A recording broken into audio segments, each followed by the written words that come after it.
Bom, o tema agora é plano de saúde. Essa semana já falamos aqui no Pânico Curitiba sobre o Implanon, um método contraceptivo que passa a ser oferecido obrigatoriamente pelos convênios, planos de saúde. E o Ministério da Saúde garantiu que o SUS também deve ofertar o método ainda este ano. São muitos beneficiários, que têm dúvidas sobre o rol de coberturas da ANS, Agência Nacional de Saúde, sobre os prazos de atendimento, carência e a chamada cobertura parcial temporária. Bom, para esclarecer esses pontos, explicar como é possível facilitar o acesso, garantindo a aplicação do que está previsto no rol da ANS. A gente recebe aqui o Everton Fernandes, que é superintendente da Select Operadora de Saúde. Everton, bom dia, tudo bem? Bom dia pessoal, bom dia ouvintes, telespectadores, prazer, viu? Obrigado pelo convite da Jovem Pan e vamos falar um pouquinho de saúde, desse mercado tão precioso que cuida aí da saúde e da vida de vários brasileiros. E iniciamos agora com esse tema tão importante, E abro aí para você fazer qualquer pergunta. Vamos conversando um pouquinho aqui, respondendo tudo que vocês precisarem saber para informar o nosso público, Vamos lá, do Implanon. Tendo plano de saúde, a cobertura ela é automática, obrigatória. Se o plano se recusar, é preciso fazer um registro ou uma reclamação junto à própria ANS para que esse plano seja notificado. Vamos evitar um pouquinho, vamos primeiro procurar a operadora de saúde, A orientação que a gente dá, falando de rol de cobertura, é que sempre o cliente, o beneficiário, ele procura a operadora, seus canais de atendimento, tem saque, tem ouvidoria, e buscando resolver de uma forma muito, muito rápida, A Agência Nacional de Saúde é órgão regulador, está disponível aí para todos os clientes do Brasil, justamente para auxiliar quando isso não acontece, Por isso que é importante que as operadoras de saúde invistam muito nos seus canais de atendimento, enfim, na sua equipe, que a equipe esteja preparada para que quando receber essas novas demandas, do rol de cobertura, dê uma resposta dentro do prazo, expliquem quais são os critérios para cobertura e para que o cliente fique informado e saia satisfeito, A gente fala que a ANS, o registro na agência, ele é importante para que as operadoras ajustem as suas rotas, Mas o ideal é sempre resolver, porque a prioridade é liberar para o cliente, dentro do prazo estabelecido. Acho que eu vou complementar aqui um pouquinho, explicar primeiramente, voltar um pouquinho no assunto, e explicar o que é o rol. O rol de cobertura mínima obrigatória da ANS, que é o órgão, que regula o mercado, ele foi criado justamente para dar essa garantia mínima ao beneficiário, O que é importante a gente lá... Não é tudo que o plano cobre. Exatamente, o médico pode pedir, você pode tentar. Pedir. Agora, se você vai ter, aí é outra história. Exatamente. E nem tudo que está no rol é liberado, O que funciona? Como que funciona? O rol nada mais é do que uma lista gigante, de procedimentos, relacionados à saúde. São mais de 5, 6 mil itens, E que deve cobrir, mas alguns deles, eles têm alguns critérios a ser seguidos. Por exemplo, uma DUT. Uma DUT é uma diretriz de utilização. Supondo, a pessoa passou por uma consulta com um oncologista, o oncologista solicitou um exame que se chama PET scan, que é um exame bem específico, um exame bem caro, de alto custo. Para que a operadora ela consiga dimensionar, se capitalizar para poder cobrir esse procedimento, a própria Agência Nacional de Saúde, que é a ANS, ela dá uma diretriz. Então, operadora, você vai liberar para situações nas quais X, Então, por exemplo, eu estou com um câncer no órgão tal. Então, para esse tipo de câncer, ok, você deve liberar, Então, esse é o rol mínimo, A gente fala de rol obrigatório para toda a operadora liberar. Porém, o que as operadoras fazem? Elas dão coberturas adicionais. Por questões comerciais, por questões de oferecer um serviço um pouco mais VIP, digamos assim, para os clientes. Mas, no mínimo, ela tem que cobrir o que consta no rol. Um dos temas também bastante, não digo polêmicos, mas que há muito questionamento é em relação à carência, Se fala muito. Perfeito. Queria entender um pouquinho como é que funciona esse negócio da carência e o que seria o que vocês chamam de redutor de carências na prática. Redutor de carência, exato.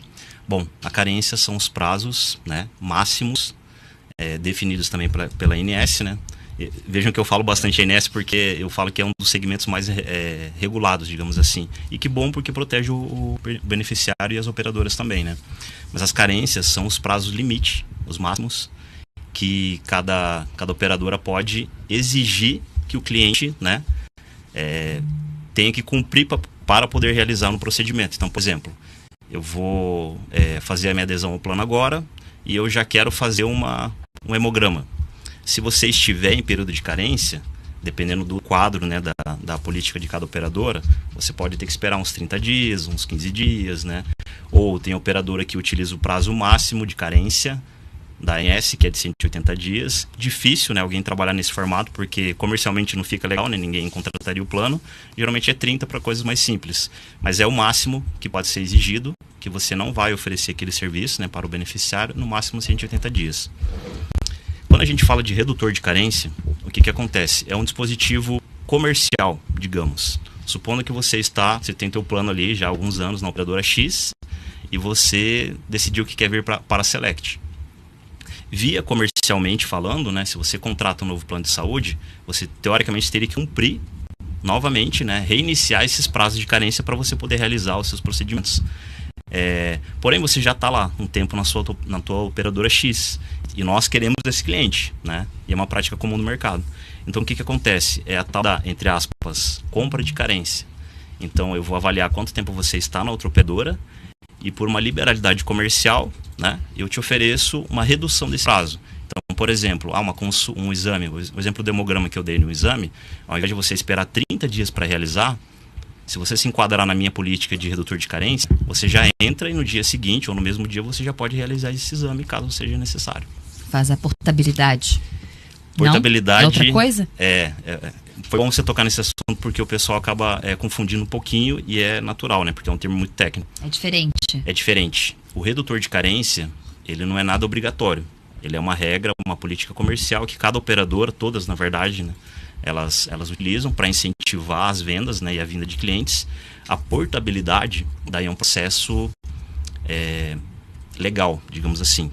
É um direito do beneficiário. Porém, ele tem as suas regras específicas, né? Então, a portabilidade ela vai se aplicar você tendo no mínimo 2 anos de plano, né? Se você já fez essa portabilidade, ou seja, essa mudança para outra operadora, você tem um tempo a ser cumprido para você fazer uma nova portabilidade. Tem alguns critérios, né, de compatibilidade de plano. Por exemplo, você está num plano X, você quer ir para um plano Y. Tem umas regrinhas para você comparar, né? Isso tudo é feito no site da Agência Nacional de Saúde, né? Você tem um simulador, você simula e apresenta para a operadora de destino, né, que você tem a intenção de ir, para ela avaliar se você está dentro dos critérios. Tem prazo legal para responder, né? Então a operadora que recebe o pedido de portabilidade, ela tem que responder no máximo em 10 dias, né? Isso é obrigatório. Mas tem esses critérios, então é um pouco mais técnico o negócio, um pouquinho mais burocrático, né? Everton, hoje, como que você tem observado o setor, né, o mercado em si, basicamente operando com preços muito próximos, parecidos, ou há de fato essa agressividade em buscar carteiras cada vez mais interessantes do ponto de vista do cliente, né, em pagar menos, e isso acaba gerando um aquecimento, um movimento do mercado? Como que você tem observado o setor de saúde, claro, fazendo um recorte aqui para Curitiba e região metropolitana? Perfeito. Acho que antes de fazer um recorte em Curitiba, né, acho que é importante falar, já somos hoje 52 milhões de beneficiários que possuem plano de saúde no país, né? E 34 milhões de plano odontológico. Então, é um crescimento assim, muito expressivo, cada vez mais crescente esse mercado, né? Então, ele é um fator necessário para a sociedade, né? A gente sabe que muitas vezes a política pública de saúde, dependendo da região, deixa um pouquinho a desejar, então é um recurso, né? Se tornou uma necessidade. Falando um pouquinho de Curitiba, respondendo a tua pergunta, Curitiba tem um mercado muito aquecido também, né? Principalmente também nos planos empresariais, né? Que no qual as empresas contratam para oferecer como benefício para os seus colaboradores, né? Temos aí várias empresas no mercado grandes indústrias, né, metalúrgicas, que oferecem como um diferencial, como um fator de retenção de talentos mesmo, né? E eu diria que a competitividade, né, a concorrência, ela é bem agressiva, porque tem vários players aí no mercado. O que difere bastante assim a questão do fator preço na hora de contratar? Por exemplo, tem algumas operadoras aqui de Curitiba que investem na sua rede verticalizada. né? Então ela tem as suas próprias clínicas, seus próprios hospitais, investe em laboratório próprio, para que ela consiga, né, reduzir um pouco desse custo, porque o custo de saúde é um custo alto, né, um dos mercados mais caros aí do Brasil. E com isso, consequentemente, ela consegue ser mais competitiva no aspecto preço que vai cobrar do cliente. Quando a gente fala da Select, a gente brinca que a gente vai na contramão do mercado. Por quê? Porque nós não somos verticalizados. Tanto que o nosso slogan é você é protagonista do seu plano, né? Então, o nosso foco é você ter uma rede gigante, né? Uma rede bem ampla, digamos assim, com uma capilaridade grande, né? No qual o próprio cliente ele quer escolher se eu quero ir nesse laboratório, né? Ou eu quero ir no outro, ou quero no laboratório que mais me agrada. E com isso, naturalmente, ele acaba tendo custo, né? Um custo um pouquinho mais elevado comparado com esse modelo verticalizado, né? Então é um preço justo, mas pelo serviço que é oferecido ele tem essa autonomia, digamos assim, para ele escolher e ser protagonista do plano dele, né? E olhando justamente para esse lado, na hora de contratar um plano para o consumidor, quais são os principais direitos que ele deve ter na hora de contratar um plano? Perfeito. Uma rede bem estruturada, os prazos, né, de garantia de atendimento, né? Existe uma RN que é 566 que prevê e regulamenta, né, o prazo limite para que ele consiga acesso a uma consulta, acesso a um procedimento, uma cirurgia.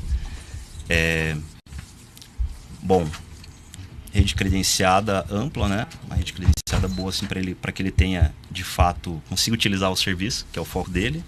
Canais de atendimentos bem estabelecidos, bem preparados. Equipe que dê suporte de auditoria, que dê suporte para ele com linha de cuidado, né? Enfim, acolhimento quando ele precisar, tiver dúvida de algum procedimento, se deve ou não fazer um procedimento, né? Porque a gente sabe que o mercado, muitas vezes, é solicitado algum procedimento, mas pode ser que não seja de fato necessário realizar, então ele pode pedir uma segunda opinião. Então são vários fatores que é importante ele observar, né? Prazo, reajuste, principalmente plano empresarial, qual que é a cláusula de reajuste que está inserida no contrato dele.